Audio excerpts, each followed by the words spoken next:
네, 세제 개편안 후폭풍이 계속되는 가운데 이재명 대통령이 직접 개편안 수정 가능성을 언급했습니다. 전국 현안 두 분과 얘기 나눠보겠습니다. 임세은 전 청와대 대변인, 김기흥 국민의힘 미디어 대변인 두 분과 함께합니다. 두 분 더 어서 오십시오. 네, 안녕하세요. 자, 지금 어제 국무회의에서 이재명 대통령이 세제 개편안 관련된 이야기도 있었고요. 또 구윤철 부총리에게 무조건 기어서 다녀라 이런 또 농담을 하기도 했는데 어떤 배경에서 나온 겁니까? 일단은 세금에는 표가 없다는 얘기가 있잖아요. 예. 그러다 보니까 이번 세제 개편안에 관련해서 또 특히 부동산 관련한 세제 개편안이다 보니까 다주택자, 비거주 다주택자의 그러니까 세금 부담이 좀 강화되는 만큼 네. 아무래도 세금 하면 또 우리 국민들께서 굉장히 또 부정적인 시각으로 바라볼 수밖에 없지 않겠습니까? 예. 사실상 들여다보면은 실거주 1주택자에 대한 세제 혜택이 많이 늘어나는 것에도 불구하고 여러 가지 야당의 공격, 증오의 과세라든가 사회주의 과세라든가 증세 폭탄 이런 부분에 대한 좀 공포적인 이야기가 있다 보니까 어쨌든 조심스러운 면이 있죠. 정부에서는 나름 신중하게 세제 개편안을 마련한 것이고 우리 서민 주거 불안을 어떻게 보면은 좀 해소시키는 방법으로 만든 것에도 불구하고 어쨌든 세금이라 하면 많은 국민께서 이제 부담으로 작용할 수 있기 때문에 이런 부분에 대해서 농담을 하신 거라고 저는 보고요.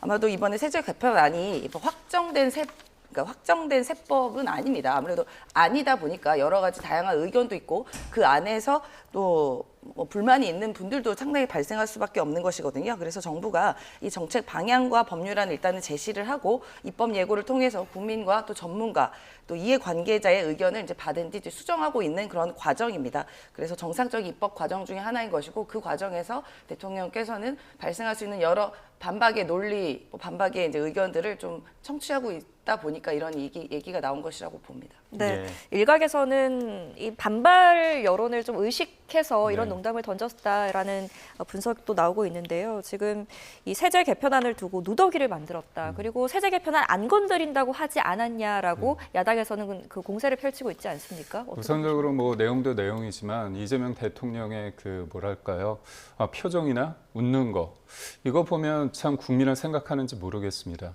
예전에 토론회 할 때도 뭐라고 했냐면 우리나라 보유세 3배 정도 올려야 된다고 하는데 보유세만 높은 게 아닙니다. 양도세, 취득세 다 더하면 우리나라가 전 세계적으로 3번째입니다.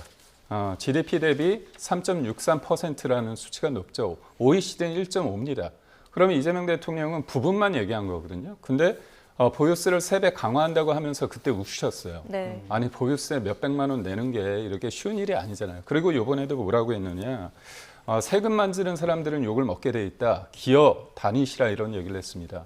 왜 그렇습니까? 본인 세제 개편을 읽지 않았나요? 본인이 이거에 대해서 동의하지 않았나요? 왜 남 얘기 하듯 합니까? 그리고 그걸 보고 서로 웃더라고요. 사람들은 힘듭니다. 그러니까 초고가 아파트에 대해서 세금 올리면 그 사람들만 어떻게 보면 기분이 나쁜 게 아니라 세금이 전가되잖아요. 그리고 집이 없는 상태에서 그 사람들이 어떻게 했습니까? 그럼 전월세 올리잖아요. 그렇기 때문에 일반적인 서민들이나 아니면 전월세에 있는 분들도 이게 본인의 전월세 아니면 집주인이 들어올 수 있기 때문에 굉장히 이게 어려운 상황입니다. 그러니까 어떤 사안에 대해서 대통령의 인식도 잘못됐지만 그것을 표현하는 지극히 가벼운 모습과 그게 웃을 수 있는 상황인지 잘 모르겠습니다. 그리고 네. 무엇보다도 한 말씀 더 드리고 싶은 건 뭐냐면 사람들은 거창한 걸 바라는 게 아닙니다. 내가 이제까지 1가구 1주택자로서 열심히 살아왔거든요. 근데 자고 일어나니까 거주하지 않은 사람은 문제라는 겁니다. 세금을 더 뜯어간다는 겁니다. 이거에 대해서 동의할 수 있겠습니까? 결국 예측 가능성을 높여서 게임의 법칙이라는 이런 부분, 안정성과 지속 가능성을 담보해야지만 국민들이 세금을 높이더라도 이런 과정 속에서 내가 세금을 부담해야겠구나 그런 생각을 할 텐데 이건 징벌적 벌금이라고 볼 수밖에 없습니다. 예. 자, 어제 이 시간 즈음이었습니다. 이재명 대통령이 이제 국무회의를 주재하면서 모두 발언에서도 집무실의 세종 이전 방침을 재확인하기도 했었거든요. 네. 균형 발전 강조하긴 했습니다만 이게 어느 정도 선까지 가능할 것이냐 이런 부분을 두고도 이야기가 많이 나오는 것 같아요. 이게 갑자기 발생한 문제는 아니고요. 얘기는 아니고 2022년 대선 때, 그러니까 예. 윤석열 당시 이제 대통령 후보와 또 경쟁했던 그 시기부터 세종 집무실 이전과 국회 세종 이전에 대한 이야기를 끊임없이 하셨고요. 특히나 2025년 작년 대선 때도 이 예. 부분에 대한 이야기를 했습니다. 특히나 이 정부에서 이재명 정부에서 또 가장 핵심 중점 과제가 이제 불균형, 지역 불균형에 대한 문제잖아요. 예. 양극화 해소와 더불어서 그래서 5극 3특을 또 주장을 하기도 했고 실제로 전남과 광주는 통합시를 발족하면서 이러한 수도권 집중할 문제를 해소하고 있거든요. 특히나 세종 같은 경우에는 지금 이제 행정이 많이 모여 있긴 하지만 예. 사실 이렇게 국회로 계속 그 부처에 계신 분들이 왕래를 하다 보니까 행정적으로도 물리적으로 여러 가지 불편한 점도 존재를 했었습니다. 그러다 보니까 이제 세종을 완벽한 행정 중심의 도시로 만들겠다라는 그 철학과 의지를 말씀하신 거다라고 봅니다. 물론 그 안에는 우리가 수도권 집중되어 있는 그러한 문제도 해결을 어느 정도 해보겠다라는 그런 의지도 담겨 있다고 보고요. 정부가 또 사회적 합의를 거쳐서 또 많은 여론을 또 청취한 뒤에 이 부분의 문제는 또 차분하게 또 차근차근 아마 처리를 할 것이다라고 봅니다. 네, 네. 말씀해주신 것처럼 지금 이 세제 개편안의 보완이 필요하다는 입장에는 여야가 같은 목소리를 내고 있는데요. 어제 있었던 국토교통위에서요, 김윤덕 국토부 장관이 정책이 시장을 결국 이길 수 있겠냐라는 질문에 단호하게 예라고 답했습니다. 어떻게 보셨어요, 이 입장? 사람들은 힘들어 죽겠는데 본인들은 그렇게 얘기한다는 게 얼마나 오만이고 자기 객관화가 안 되는지 모르겠습니다. 이게 집을 사는 사람뿐만이 아니라 전월세 사는 사람들 되게 힘듭니다. 지난해 11호 대책이 토지거래 허가 구역으로 지정이 되면 집을 전세를 끼거나 대출도 제대로 해서 못 삽니다. 그런데 한두 개가 거래되면서 그게 기준점이 돼서 그게 가격을 올리게 됩니다. 근데 지금 본인들이 공급할 수 있는 물량이 없다 보니까 전월세가 오르잖아요. 그럼 전월세가 오르는데 토지거래 허가구역에서는 그거를 거래하기 위해서는 집주인이 들어와야 됩니다. 그럼 전월세가 부족하게 되죠. 통계에 의하면 서울은 지난해에 비해서 10% 전세가 예. 감소를 했고요. 20% 월세가 감소했습니다. 경기도는 30%가 전세가 감소하고 월세는 40%가 감소했다고 봅니다. 그러면 전월세 시장이 안정화되면 사람들 입장에서는 내가 미리 집을 살 이유가 없습니다. 그럼 전월세 시장이 폭등하면 어떻게 되죠? 지금은 안 사면 안 되는 거죠. 그러니까 미래 수요부터 현재 수요까지 가중이 돼서 가격을 끌어올리는 겁니다. 결국 윤석열 정부에서 갑자기 이재명 정부로 들어서면서 왜 갑자기 집값이 뛰었느냐. 그러니까 대출과 어떻게 본다면 토지거래 허가 구역을 묶음으로 인해서 가격이 튈 수 있는 상황이 된 겁니다. 결국 예측 가능하지 못하는 정책으로 인해서 서민들이 피해를 보고 있다 이렇게 말씀드립니다. 이 부분은 이제 국민의힘에서는 집권 1년 차에 이렇게 집값이 오른 경우는 처음이다라고 하지만 또 민주당에서는 이번 그 국토위 현안 질의에서 이거 오세훈 시장이 집권 4년 동안 공급이 제대로 되지 못해서다 이렇게 또 내탁 공방이 왔었거든요. 어떻게 입장이십니까? 뭐 이게 서로 탓한다고 지금 문제가 해결되는 것은 아닌데 일부는 맞는 것이죠. 이게 중앙에서의 정책이 모든 걸 다 해결할 수는 없는 것입니다. 저희가 집값 안정을 위해서 여러 가지 다방면으로 노력을 하고 있지만 저희가 부동산 정책이다, 부동산 문제다 할 때는 대부분이 무슨 문제냐면 서울의 아파트 문제라는 것으로 귀결이 되는 것이거든요. 예. 결국 중요한 것은 서울의 아파트 값이 이제 오르는 것 때문에 이제 부동산에 대한 연쇄적인 효과가 발생하는 것인데요. 그렇다 보면 그 안에 서울시 정책을 총괄했던 오세훈 시장의 역할도 무시할 수가 없는 것입니다. 실제로 오세훈 시장이 뭐 지금 오늘 하루아침에 시장이 된 게 아니잖아요. 뭐 지난번에도 시장이었고 벌써 5선 시장이십니다. 그러면 5선 시장을 하는 동안에 이 서울의 아파트 부동산 문제에 대해서 얼마나 적극적으로 해결을 했고 말씀하신 것처럼 전월세 얘기를 했지만 중앙에서 할 수 있는 제도적인 것도 마찬가지지만 서울에서 또 여기서 협력하거나 뭔가 제공을 하지 않으면 또 안 되는 문제가 있거든요. 지금도 정부에서는 이제 유휴지 문제라든가 뭐 어느 특정 지역에 대한 유휴지를 좀 어떻게 보면 주택 공급의 하나로서 이제 부지 마련하는 것을 서울에 협력을 하고 있는데도 오세훈 시장은 나몰라라식으로 계속 버티고 있는 것입니다. 그래서 다양한 협력의 관계가 필요함에도 불구하고 이 중앙정부의 정책과 손발이 제대로 맞지 않았던 부분도 일부는 작용했다라고 보고요.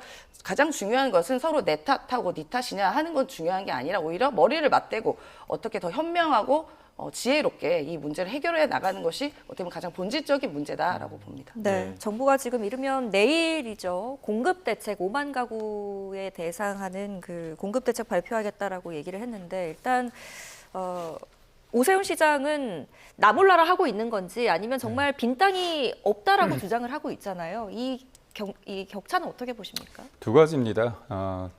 정비구역을 통해서 재건축, 재개발을 통해 가지고 공급하는 부분이 있고 네. 유휴부지를 활용하는 게 있습니다. 그런데 이재명 대통령이 재건축 관련해서 수요가 늘지 않는다, 주택수가 늘지 않는다, 잘못된 생각을 하고 계시잖아요. 이거는 과학이고 통계입니다, 수치입니다. 재건축을 하게 되면 많게는 40% 늘게 되고 재건축이 한 40% 늘게 되고 재개발이 한 15에서 20% 늘게 됩니다. 네. 그리고요, 헌집이 새 집이 되는 겁니다. 주거 사다리로 인해서 큰 집으로 작은 집이 이사가고 작은 집은 원룸이 되는 겁니다. 주거 환경이 개선되는 겁니다. 그렇다면 정비구역 관련해서 이 민간의 영역의 부분에 대해서 인정할 건 인정을 하셔야 되는데 이거를 악마시하는 겁니다. 이게 노무현 정부 때와 문재인 정부 때 정책실장을 했던 김수현 실장이 부동산은 끝났다라는 저서에서 이런 얘기를 합니다. 사람들이 집을 가졌을 때 보수화된다. 결국 이게 민생의 문제보다는 정치적인 이해, 정치 공학적인 접근으로 하다 보니까 이 재건축 재개발에 대해서 불온시하는 부분이 있고요. 저희는 지금 용산 업무 지급에 6천 가구를 오세훈 시장이 한다고 얘기했는데요. 이재명 정부에서 1만 가구를 하자는 겁니다. 근데 그거를 8천까지 뭔가 얘기가 됐습니다. 근데도 1만 가구 이상으로 하자는 거고 그린벨트를 지금 해제하자는 거고 또 용산 어린이 공원을 해제하자는 거 아닙니까? 결국 할 수 있는 민간의 공급을 인정을 하면서 동시에 해야 되는데 당연히 할 수 있는 민간의 영역은 하지 않은 상태에서 유휴부지인데 유휴부지는요. 지금 이게 지자체 장뿐만이 아니라 주민들이 반대하는 부분도 많기 때문에 네. 왜 어려운 길을 가느냐. 저희는 저희의 어떤 의견을 제시하고 있는 겁니다. 예, 계속해서 민주당 전당대회 이야기 해보겠습니다. 당대표 후보 3명 모두 지금 막판 총력전에 나섰는데요. 일단 세 후보의 목소리부터 들어보시죠. 실제로 광주 바닥 민심, 일반 권리당원들의 민심은 압도적으로 정청래입니다. 그리고 저한테 실제로 와서 귓속말로 그러세요. 아무리 그래도 그렇지 2002년 노무현 배신을 생각하면 아무리 그래도 그렇지 김인석은 아니잖아. 이렇게 얘기를 합니다. 기존의 정청래 후보가 이렇게 끌고 왔고 지금 있는 정도 보이는 케미와 그런 당정 관계로 앞으로 계속 간다. 저는 어렵다고 봅니다. 근데 저는 정청래 후보 지도부는 큰 선거를 치를 역량이 안 됐다고 봅니다.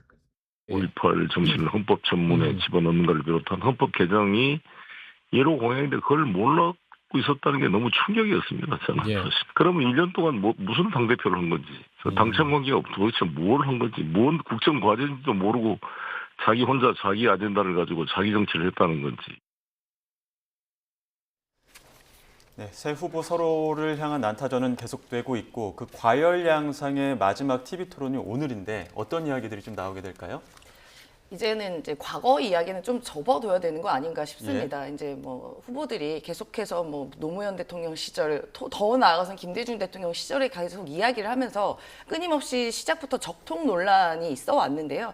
이제 우리 국민들과 당원들은 앞으로 남아있는 4년 가까운 이재명 정부의 성공을 위해 어떤 일을 할 것이고 그게 이제 집권 여당으로서 우리 국민들께 어떠한 효능감을 보여줄지를 좀 지켜보고 있는 것이거든요. 그래서 이제 마지막 남은 TV 토론이다 보니까 뭐 서로에 대한 공방도 이제 충분히 볼 만큼 봤고 이제 과거에 대한 얘기도 더 이상 소환할 게 없습니다. 지금 뭐 자꾸 20년 전 이렇게 이야기를 하는 것도 이제 너무 피로하거든요. 지금 AI 시대를 준비해야 되는 때에 20년 전 기억도 안 나는 시대 이야기를 하는 게 얼마나 국민들께 소구력이 있는지 모르겠습니다. 그래서 아마 마지막 남은 토론에서는 우리가 집권 여당으로서 앞으로 우리 국민들께 어떠한 모습을 보여주고 민생을 위해 어떠한 정책적인 이야기를 할 것인가가 전 주목이 될 것이다라고 보고 남아있는 이재명 정부의 뒷받침을 하는 그 집권 여당으로서 뒷받침하는 능력을 누가 더 잘 보여주실까 이 부분을 더 지켜본다라고 생각합니다. 네, 이제는 민생 이야기 그리고 비전 이야기를 해야 할 때라고 말씀을 해주셨는데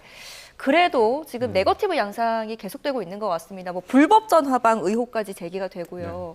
타 당으로서 이런 지금 형태 어떻게 보십니까? 저는 민주당 전당대회가 미래지향적이길 바랍니다. 미래지향적으로 한다면 어떤 얘기를 해야 될까요? 이재명 정부의 지금 부동산 정책 그리고 주식 관련해서 여러 가지 정책에 대해서 잘한 게 뭔지 못한 게 뭔지에 대해서 차분하게 얘기를 해야 됩니다.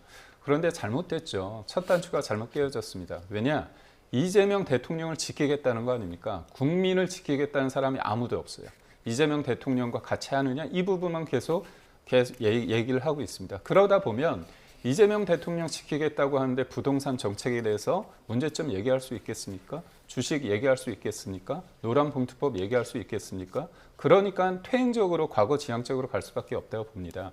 문제는 제가 볼 때는 지금은 이재명 대통령을 다 지키겠다고 얘기를 하시지만 네. 여의도에 유명한 격언이 있지 않습니까? 화장실 들어갈 때 나올 때 다르다고 얘기를 하고 있는데 저는 역설적으로 이재명 대통령의 지지율이 빠지면서 김민석 후보한테 좀 유리한 것 같아요. 그냥 1차적으로 표피적으로 보면 이재명 대통령과 김민석 후보가 같이 가기 때문에 이재명 대통령의 지지율이 떨어지면 손해 아닌가 저도 처음엔 생각했는데 이게 일종의 결집으로 이어지는 것 같습니다. 왜냐하면 정청래 후보가 되면 아무래도 케미가 잘 안 맞지 않습니까? 네. 레임덕이 될 것 같은데 지금 지지율마저 이렇게 떨어지고 있는 상황이 연출되다 보니까 아무래도 지금 상황에서는 좀 결집의 어떤 효과를 김민석 후보가 받을 수 있을 거라는 게 저의 개인적인 의견입니다. 예. 그런데 지금 이 전화방 의혹 제기하고 나선 상황이다 보니까 이게 과연 변수가 될 수 있을지, 그리고 만약에 이게 전당대회 끝나고도 당내 갈등이 좀 봉합될 수 있는 양상으로 갈 수 있을지 이 부분도 좀 의문을 갖는 분들이 많거든요. 이 전화방 관련된 거는 관련된 의원이었던 전진수 의원이 네. SNS를 통해서 이거 사실관계가 좀 부합하지 않다라는 부분을 해명을 했고요. 실제적으로 자발적으로 이제 자원봉사를 한 분이 네. 투표를 좀 독려했던 행위인데 이 부분은 사실 당내 선거에서는 불법이 전혀 아닙니다. 그러다 보니까 이제 저희가 경쟁이 치열해지다 보니까 그런 일부의 녹취가 좀 왜곡돼서 편집돼서 이런 오해를 불러일으킨 것 같은데요. 이 문제는 저 두 분이 어느 정도 이제 오해가 좀 해소가 될 것이다라고 보여지고 저 문제는 크게 우리 대세에는 지장이 별로 없을 거다라고 봅니다.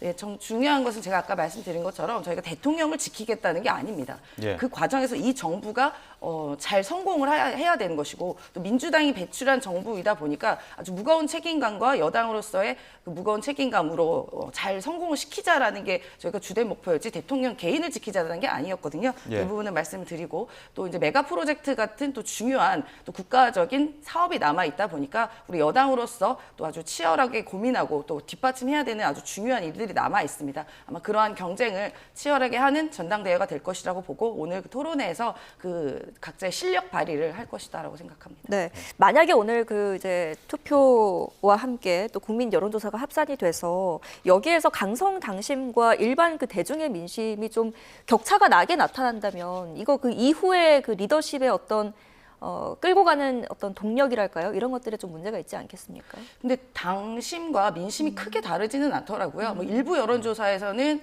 뭐 조금의 격차가 있는 것도 있지만 대부분이 비슷한 여론조사가 나온 것들이 있기 때문에 모르겠습니다. 저희가 결과를 제가 미리 알 수 없기 때문에 어느 게 유리하다라고 할 수는 없지만 대부분이 우리 민주당원 같은 경우에는 정부가 좀 잘 성공을 하고 남아있는 집권 4년을 잘 성공해서 재집권에 성공하자라 하는 게 대부분 당원들의 마음이거든요. 네. 좀 크게 다르지 않다라고 봅니다. 예, 왜냐하면 지금 워낙 지금까지의 판세를 봤을 때 좀 비등비등한 상황이 있다 보니까 오히려 이제 국민 여론조사에서 이 판세가 갈리는 거 아니냐 이런 분석들이 많이 나와서 이런 이야기들도 나오는 건데 어떻게 보십니까? 그러니까 여론조사가 30%고 권리당원이 이제 70% 아닙니까? 그런데 여론조사도 김민석 후보가 앞서는 게 있고요. 또 김민석 후보하고 정청래 후보가 거의 비슷하게 나온 여론조사도 있는 것 같습니다.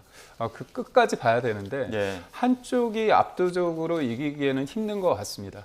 그렇다면 누가 되든지 간에 원래는 한 3, 4년 차, 집권 3, 4년 차에 경쟁적 차별화가 이루어져야 되는데 차별화가 되게 빨리 이루어질 것 같습니다. 예. 아무래도 이재명 대통령께서는 본인의 사법 리스크가 있기 때문에 공소 취소에 대해서 굉장히 관심이 많으세요. 그리고 당내에서도 이번에 형사소송법 개정안을 내는데 거기에 공소 기각까지 있지 않습니까? 그리고 연임 문제가 지금은 여론이 안 좋다 보니까 지금 잠잠해졌지만 어디서든 나올 수 있습니다. 왜냐하면 이재명 대통령이 연임 관련해서 말씀을 안 하고 계세요. 그리고 국정과제 1호가 개헌이라고 했는데 그거 연임을 염두에는 개헌 아니냐 이런 우스갯소리도 나오고 있지 않습니까? 그렇다면 이게 뭐 그런 말이 있습니다. 한식에 죽냐 청명에 죽냐 그게 중요한 게 아니라는 거죠. 언제든지 리스크는 있다는 겁니다. 결국은 이 공소 취소와 연임 그리고 부동산 세금 문제를 봤을 때 총선을 앞두고 서울 지역 특히 수도권과 서울 지역에 있는 의원들이 이재명 대통령의 얼굴을 간판을 들고 선거를 이길 수 있느냐. 결국 레임덕의 시발점이 누가 되든 김인석 후보가 당대표가 되더라도 이 문제를 끌고 갈 수 있느냐. 특히 본인은 영등포 갑인데 여의도가 포함된 지역이거든요. 정청래 대표도 정청래 후보도 마찬가지입니다. 마포입니다. 예. 그렇기 때문에 지금 노정돼 있는 여러 가지의 어떤 난제들이 있어서 예. 결국은 누가 되든지 간에 큰 차이는 없다. 저희는 그렇게 봅니다. 네. 자, 여당이 전당대회 내용을 겪고 있다면 국민의힘은 장동혁 대표 거취를 두고 완전히 갈라진 모습입니다. 녹취 듣고 이야기 이어가겠습니다.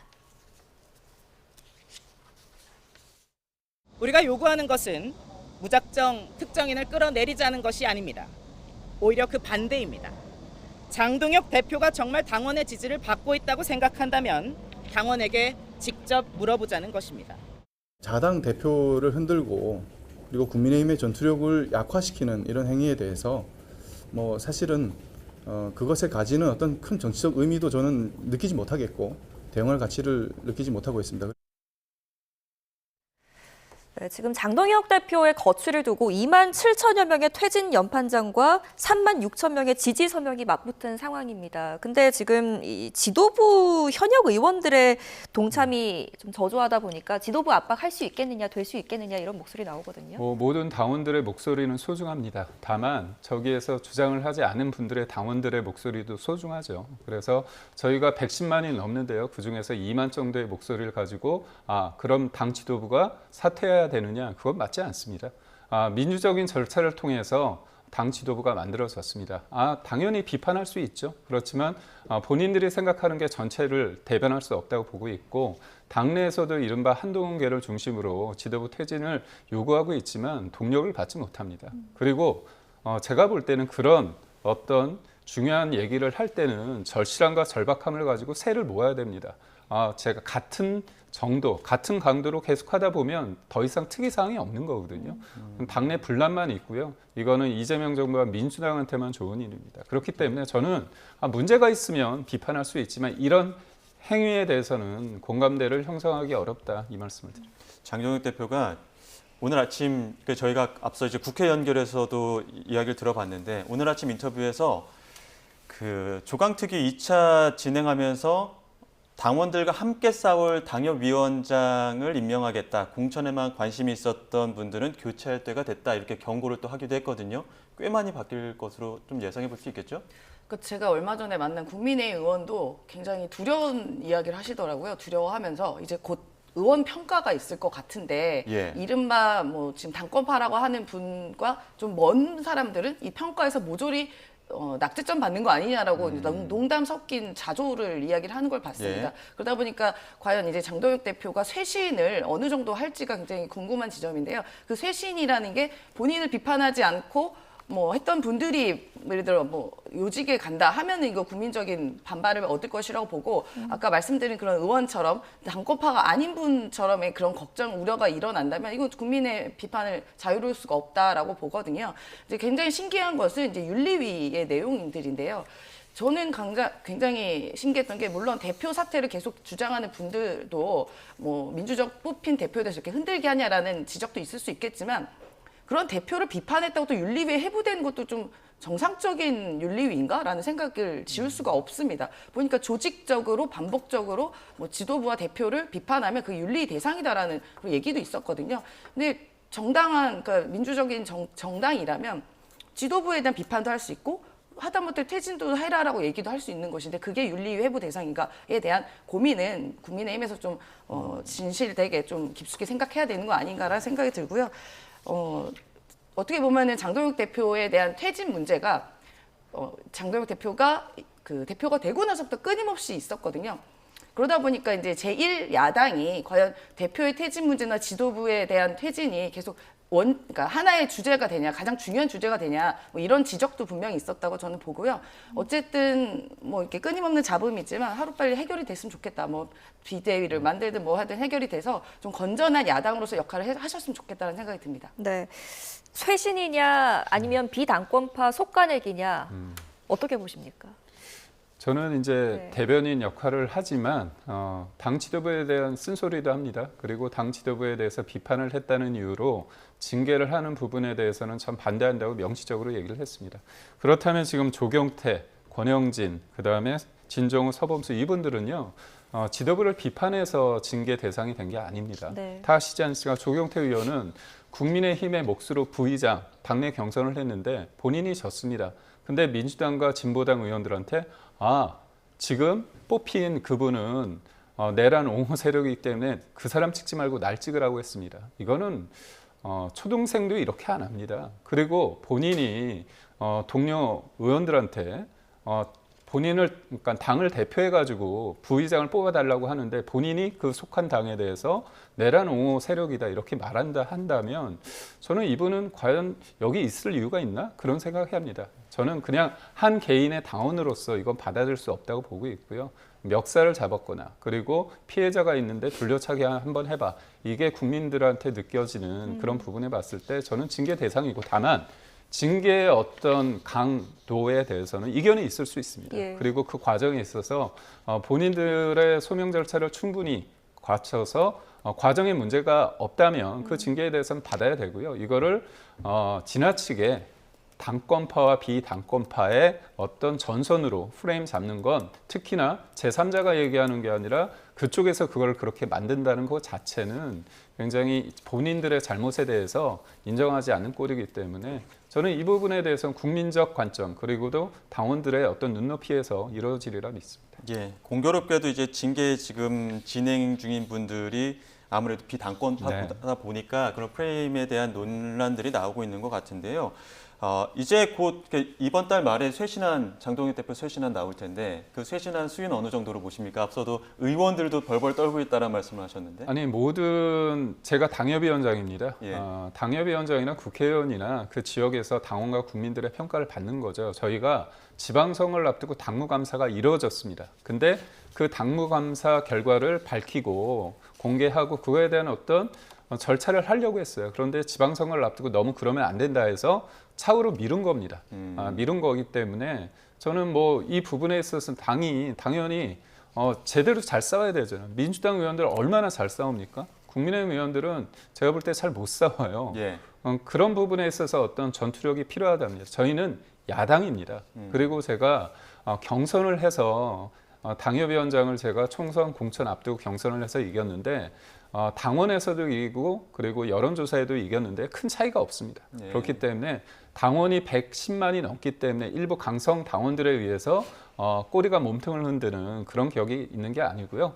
당원이 많은 만큼 그 당원들의 생각이 민심과 동떨어지지 않았다는 말씀을 드립니다. 네, 예. 오는 10월이면 국민의힘 최장수 대표 기록을 장동혁 대표가 세우게 됩니다. 네. 그런데 이 당내의 거센 사퇴 압박에도 불구하고 장동혁 체제가 유지가 된다면 이게 리더십의 어떤 인정을 받는다고 보십니까? 아니면 이 비주류 진영의 대안이 부재하기 때문에 어떤 이런 착시 현상이 나타난다고 보십니까? 그러니까 원심력과 구심력이 다 있다고 봅니다. 네. 장동혁 지도부에 대한 비판이 있죠. 하지만 장동혁 지도부가 나갔을 때 그럼 그 공간을 누가 채우냐. 그거 했을 때 이른바 한동훈계와 한동훈 의원이 들어와서 그걸 채운다. 그러니까 장동혁 지도부가 불만이 있지만 한동훈 의원이 좋냐. 이건 다른 문제입니다. 특히나 외부에서 자꾸 이 문제점을 제기하면서 한동훈 의원의 어떤 복당 문제로 귀결되다 보면 의도가 있다. 그렇기 때문에 이게 전체적인 어떤 당의 안정감에 도움이 되겠느냐. 그래서 저는 한동훈 쪽에 계신 분들한테 이런 말씀을 드리는 게 이게 나 있다고 계속 손을 흔들면 안 됩니다. 총선을 앞두고 저희가 같이 해야 되지 않겠습니까? 그럴 때 우리한테는 한동훈이라는 존재가 있구나. 같이 가야겠구나. 도움이 되겠구나. 그렇다면 당연히 특정 인물을 얘기하지 않더라도 당원과 국민이 원하지 않겠습니까? 그래서 바쁠수록 좀 돌아가는 그런 지혜를 보였으면 좋겠습니다. 예, 알겠습니다. 여기까지 듣겠습니다. 지금까지 임세은 전 청와대 대변인, 김기흥 국민의힘 미디어 대변인 두 분과 함께했습니다. 고맙습니다. 고맙습니다.